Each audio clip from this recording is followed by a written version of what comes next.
সুপ্রিয় দর্শক, আজকে আমরা জানব খুলনা জেলার ৬টি আসনে কার জয়ের সম্ভাবনা সবচেয়ে বেশি। ইতিমধ্যে নির্বাচনের দিনক্ষণ বেশ ঘনিয়ে এসেছে, তো সেক্ষেত্রে খুলনা জেলার ৬টি আসনে মোট ৪৬ জন প্রার্থী মনোনয়ন দাখিল করেছিলেন। সেখান থেকে ৩৫ জন প্রার্থী মনোনয়ন বৈধতা পেয়েছিল। তো আর মাত্র হাতে গোনা কয়েকটি দিন পরে হতে যাচ্ছে ত্রয়োদশ জাতীয় সংসদ নির্বাচন। ইতিমধ্যে অধিকাংশ সংসদীয় আসনে প্রার্থী চূড়ান্ত করেছে রাজনৈতিক দলগুলো। তো সেক্ষেত্রে খুলনা ১ আসন, এটি খুলনা জেলায় অবস্থিত জাতীয় সংসদের ৯৯ নম্বর আসন। খুলনা ১ আসনটি খুলনা জেলার বটিয়াঘাটা উপজেলা দাকব উপজেলা নিয়ে এই আসনটি গঠিত।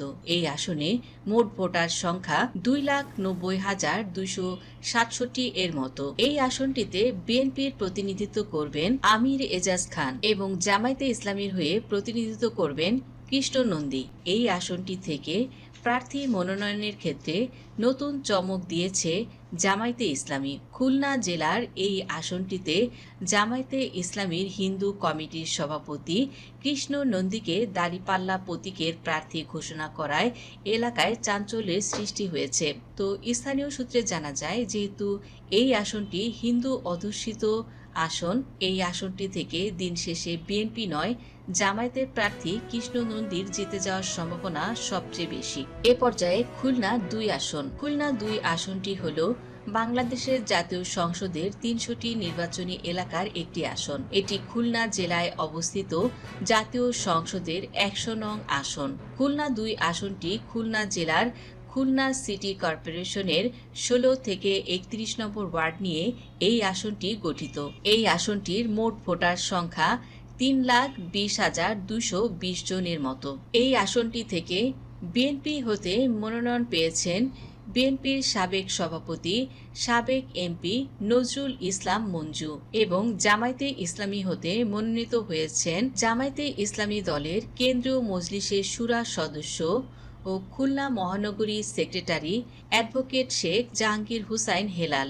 দুদলের প্রার্থী এলাকায় ব্যাপক গণসংযোগ ও প্রচারণা চালাচ্ছে রাত দিন। বিএনপির দায়িত্বশীল নেতারা জানিয়েছেন, খুলনা ২ আসনকে ভিআইপি আসনও বলা হয়ে থাকে, কারণ বিএনপি চেয়ারপারসন বেগম খালেদা জিয়া এই আসন থেকে প্রার্থী হয়ে জয়লাভ করেছিলেন। এছাড়া সাবেক স্পিকার শেখ রাজ্জাক আলী এই আসন থেকে নির্বাচিত হয়েছিলেন। জাতীয়তাবাদী দল বিএনপি সাংগঠনিক জনপ্রিয়তা ও ভোট ব্যাংকের কারণে অনেকটাই শক্তিশালী। এই আসনটিতে দুপক্ষের মাঝে হাড্ডাহাড্ডি লড়াই হওয়ার সম্ভাবনা রয়েছে। এই আসনটি থেকে বিএনপির প্রার্থীর জয়ের সম্ভাবনা সবচেয়ে বেশি। এ পর্যায়ে খুলনা ৩ আসন। খুলনা ৩ আসন হল বাংলাদেশের জাতীয় সংসদের ৩০০টি নির্বাচনী এলাকার একটি আসন। এটি খুলনা জেলায় অবস্থিত জাতীয় সংসদের ১০১ নং আসন। খুলনা ৩ আসনটি খুলনা জেলার খুলনা সিটি কর্পোরেশনের ওয়ার্ড নং ১ থেকে ১৫ এবং দিঘলিয়া উপজেলার আরংঘাটা ও যোগীপুর ইউনিয়ন নিয়ে এই এলাকাটি গঠিত। এই আসনটির মোট ভোটার সংখ্যা ২,৪৫,৬৮৩ জনের মতো। এই আসনটিতে বিএনপির হয়ে প্রতিনিধিত্ব করবেন রকিবুল ইসলাম এবং এই আসনটিতে জামায়াতের হয়ে প্রতিনিধিত্ব করবেন জামায়াতে ইসলামী মহানগরী আমির অধ্যাপক মাহফুজুর রহমান। এই আসনটিতে বিএনপির প্রার্থী বেশ জনপ্রিয় এবং বিএনপি বেশ সক্রিয় রেখেছে এই আসনে। তো বলা যায় এই আসনটিতে বিএনপি বেশ রাজত্ব করছে এবং ভোটের মাঠেও ব্যাপক হারে গণসংযোগ ঘটাচ্ছে। তো সেক্ষেত্রে জামায়াত ও বিএনপি নির্বাচনী লড়াইয়ে এই আসনটিতে বিএনপি সাংগঠনিক ও জনপ্রিয়তা ও ভোট ব্যাংকের কারণে অনেকটাই এগিয়ে আছে। এই আসনটিতেও হাড্ডাহাড্ডি লড়াই হবে। তো এই আসনটি থেকে বিএনপি প্রার্থী জিতে যাবে বলে ধারণা করা হয়। এ পর্যায়ে খুলনা ৪ আসন। খুলনা ৪ আসনটি হল বাংলাদেশের জাতীয় সংসদের ৩০০টি নির্বাচনী এলাকার একটি। এটি খুলনা জেলায় অবস্থিত জাতীয় সংসদের ১০২ নং আসন। খুলনা ৪ আসনটি খুলনা জেলার দিঘলিয়া উপজেলা, রূপসা উপজেলা, তেরখাদা উপজেলা নিয়ে এই আসনটি গঠিত। এই আসনটির মোট ভোটার সংখ্যা ৩,৫৫,১৮৩ জনের মতো। আসনটিতে বিএনপির হয়ে প্রতিনিধিত্ব করবেন আজিজুল বারী হেলাল এবং জামায়াতের হয়ে প্রতিনিধিত্ব করবেন মোহাম্মদ কবিরুল ইসলাম। এই আসনটিতে জামায়াতের প্রার্থী বেশ জনপ্রিয় এবং বর্তমানে এই আসনটিতে প্রচার প্রচারণার দিকে ব্যাপক সাড়া ফেলেছে বাংলাদেশ জামায়াতে ইসলামী এবং এই আসনটিতে জামায়াতে ইসলামীর প্রার্থীরা নির্বাচনী প্রচার প্রচারণায় এলাকায় বেশ জমজমাট অবস্থান তৈরি করেছে। এলাকা ভিত্তিক ব্যানার, ফেস্টুন, পোস্টার সাঁটানো হয়েছে। ফেসবুক সহ সামাজিক যোগাযোগ মাধ্যমেও সক্রিয়ভাবে প্রচার প্রচারণা চালাচ্ছে তাদের অনুসারীরা। এলাকা ভিত্তিক দুদলের পক্ষ থেকেই ভোটারদের বাড়ি বাড়ি গিয়ে কুশল বিনিময় ও শুভেচ্ছা জানানোর পাশাপাশি নিজ অবস্থান তুলে ধরছেন দুদলের প্রার্থীরাই। জামায়াতের প্রার্থী বিএনপির তুলনায় অধিক জনপ্রিয়তা পেয়েছে খুলনার এই আসনটিতে।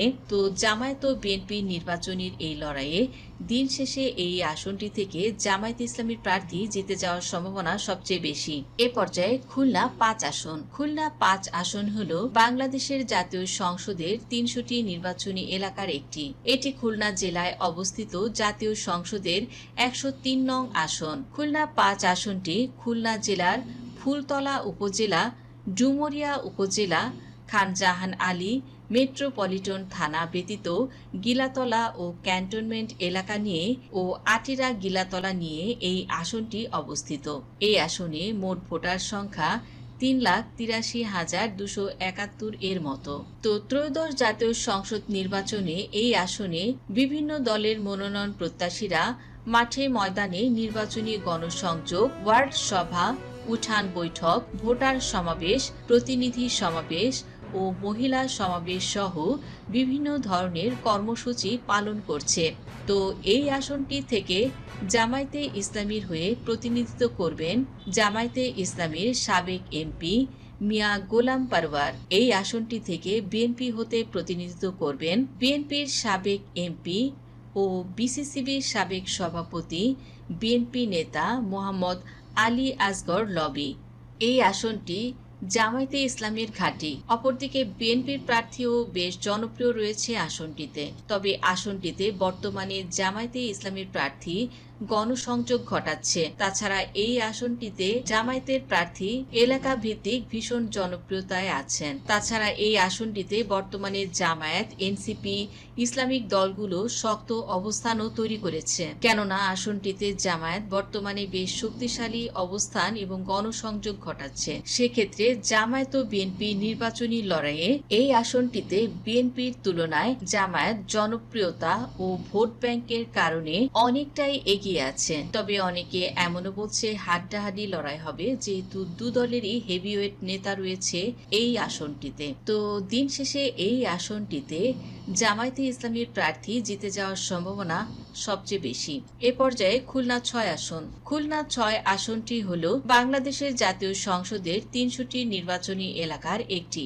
এটি খুলনা জেলায় অবস্থিত জাতীয় সংসদের ১০৪ নং আসন। খুলনা ৬ আসনটি খুলনা জেলার কয়রা উপজেলা, পাইকগাছা উপজেলা নিয়ে এই আসনটি গঠিত।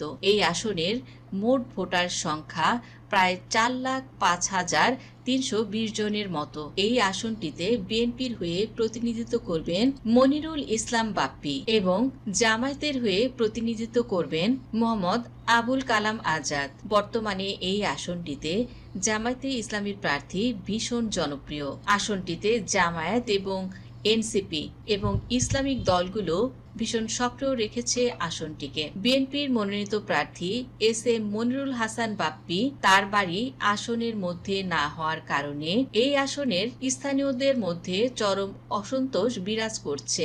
এই আসনে জামায়াতের প্রার্থী বাংলাদেশ জামায়াতে ইসলামীর কেন্দ্রীয় কর্মপরিষদ সদস্য ও খুলনা অঞ্চলের সহকারী পরিচালক মাওলানা আবুল কালাম আজাদ। এই আসন থেকে অতীতে দুইবার জামায়াতে ইসলামীর সাবেক কেন্দ্রীয় কর্মপরিষদ সদস্য অধ্যক্ষ শাহ মোহাম্মদ রুহুল কুদ্দুস জিতেছিলেন। ফলে সাংগঠনিক ভিত্তি খুবই শক্তিশালী এই আসনে। সাথে যোগ হয়েছে প্রার্থী মাওলানা আবুল কালাম আজাদের অবিরাম নির্বাচনী তৎপরতা। তবে খুলনা ৬ আসনটি জামায়াতে ইসলামীর শক্তিশালী ঘাঁটি হিসেবে পরিচিত। রাতের ভোটে, বিনা ভোটে, ডামি ভোটের মাধ্যমে দীর্ঘদিন এই আসনটি স্বৈরাচারী আওয়ামী লীগের দখলে থাকলেও ফ্যাসিস্ট শেখ হাসিনার পতনের পর জামায়াতে মনোনীত ন্যায় ও ইনসাফের প্রতীক দাঁড়িপাল্লা নিয়ে বেশ শক্ত অবস্থানে রয়েছে মাওলানা আবুল কালাম আজাদ। তো দিন শেষে এই আসনটি থেকে জামায়াতে ইসলামীর প্রার্থীর জিতে যাওয়ার সম্ভাবনা সবচেয়ে বেশি। তো বন্ধুরা, খুলনা জেলার ৬ আসনে কার জয়ের সম্ভাবনা বেশি আপনি মনে করছেন? ভিডিওটি ভালো লাগলে লাইক, কমেন্ট, শেয়ার করুন এবং সাবস্ক্রাইব করুন জেনজি ডেইলি পলিটিক্স।